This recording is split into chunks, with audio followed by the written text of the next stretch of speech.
Hello and welcome to the history of Babylon 5. Today's episode, the Narn. The Narn are a humanoid species and one of the younger races. They were on 2 occasions conquered by the Centauri. Though somewhat reptilian in appearance, the Narn actually have more in common with Earth marsupials and felines than reptiles.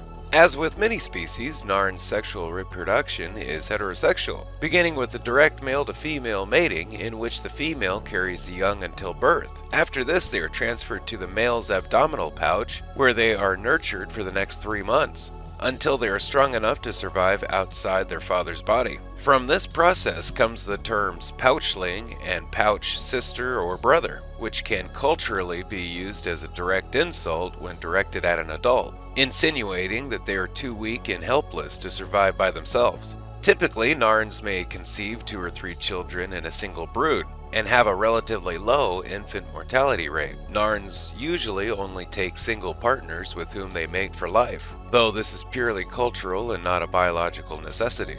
In the terms of appearance, Narns are humanoid, hairless, generally taller than most humans, and of a stocky build, and have a yellow-orange complexion, distinctly mottled with patterns of brown and or green spots. Narn eyes are, for the most part, tinted red, and gift them with very acute vision encompassing the infrared spectrum. A supple yet tough bone structure and thick skin endows them with a higher degree of resilience to physical harm than most other humanoids, a trait the Centauri pain givers have tested to its limit.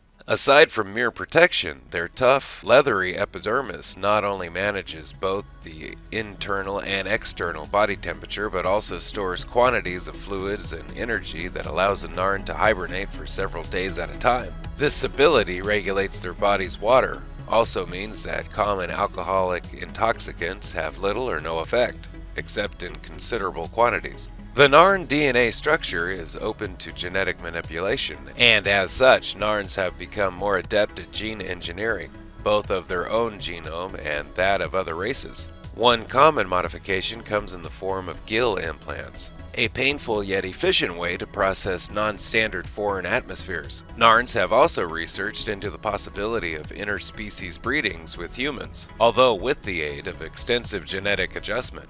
The Mind Walkers. Though the Narn were among the 100 or so races genetically altered by the Vorlons to breed telepaths, they were all wiped out by the Shadows during the First Shadow War. Since the end of the first Centauri occupation of Narn, the Narn regime became obsessed with gaining whatever advantages they could, and openly attempted to acquire the telepath gene. Biologically, the telepath gene is present, but since the pogrom that wiped out the ancient telepath gene was too weak to naturally breed viable specimens with their own eugenics program, this led to several attempts by the Narn to buy DNA of telepaths from other races, in the hope that it would be combined with their own and begin breeding new Narn telepaths. In 2257, Ambassador Jakar proposed just such a deal to Babylon 5's human commercial telepath, Leda Alexander, and in 2258 his aide Natoth made a similar proposal to Alisa Belden, a newly manifested P-10 human.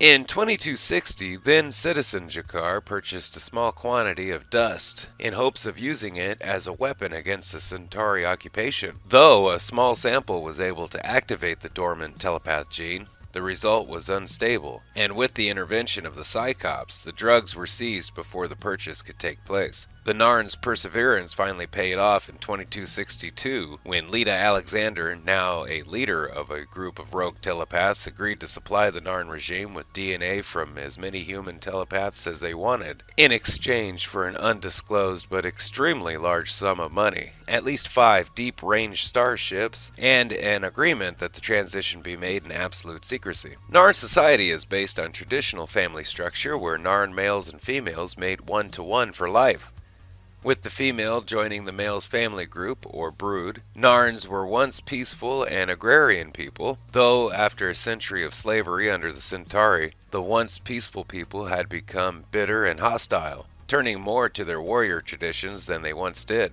Even before the Centauri occupation, life on Narn was hard and often very short. Out of this grew the tradition of giving newborn pouchlings temporary names until the age of 10, when he or she decides which of their religions to follow, and to choose their true names from that faith. Narn prides themselves on physical perfection, and even a minor disability such as poor eyesight is considered a source of great shame. As a result, there's no market on Narn for physical aids, as they would advertise weakness. Though some Narns are able to procure items such as glasses from alien sources and adapt them for their own use. Among Narn males, large dark head spots are considered particularly attractive. As such, exfoliation stands are a common sight in Narn cities, and are where Narns go to get their head spots buffed by an instrument that has the look of a very large fingernail file, so that they grow back larger during the next molting period. Religion. The Narn are a deeply spiritual and societal conservative people who have several major religions. Though being a practical and pragmatic people, atheism is easily tolerated. Most Narn religions are based around a central prophet figure, as most Narns believe that the words of these prophets are guides to the will of the higher powers of the universe. As such, all Narn holy books are copied in every detail from the original, with every note and line drawn exactly, with even the imperfections in the paper reproduced exactly as it was when the author had wrote the first copy. While the Centauri occupations destroyed many of Narn's libraries and academic centers, their own beliefs meant that many temples were left standing. As a result, many of the historical writings of the ancient Narn prophets survived. The most prominent Narn prophets include Jakar, Jalan, Nakali, and Juston. One of Narn's most recent prophets was Jakar, who lived around the year 1260 Earth calendar, in a time when Narn was being used as a base by the shadows, of which there are numerous mentions and diagrams in the Book of Jakar. The symbol of the Jakar religion is the Jakar eth plant, and is used in ritual observance that all followers of Jakar must perform yearly during the holy days of Jakar, in which the faithful must burn the plant as incense when the sun rises behind the Jakar mountain on Narn. This ritual must be done correctly or not at all. Jalan, the most ancient of all Narn prophets, dating back to before recorded history, that is uncertain when exactly his writings were first recorded. Such is the age of these writings that it's uncertain if Jalan was a real Narn or a Vorlon that is said to have swooped down from the sky. Juston, a major Narn religious figure and prophet. He lived circa 1500 standard Earth years before the third age of mankind.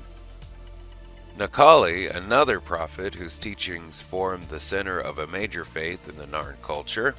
And finally, Jakar, considered to be the newest prophet of the Third Age. His popularity drastically increased after he returned from the fall of Centauri Prime unscathed. Unlike most prophets, Jakar became a center of cult worship in his own lifetime, much to his own distress. So disruptive was his presence on Babylon 5 in the latter half of 2262, and so great his frustration with the way his followers chose to interpret his words that he elected to leave and go out among the stars to explore the unknown. Such was his popularity that the Book of Jakar, which was appropriated without his consent, outsold the Book of Jakar in just a few short months. Thank you for watching the history of Babylon 5. Special thanks to the Babylon Project Wiki for all information you heard today. Don't forget to like, share, and subscribe if you can. If you have, thank you, and have a nice day. Bye-bye.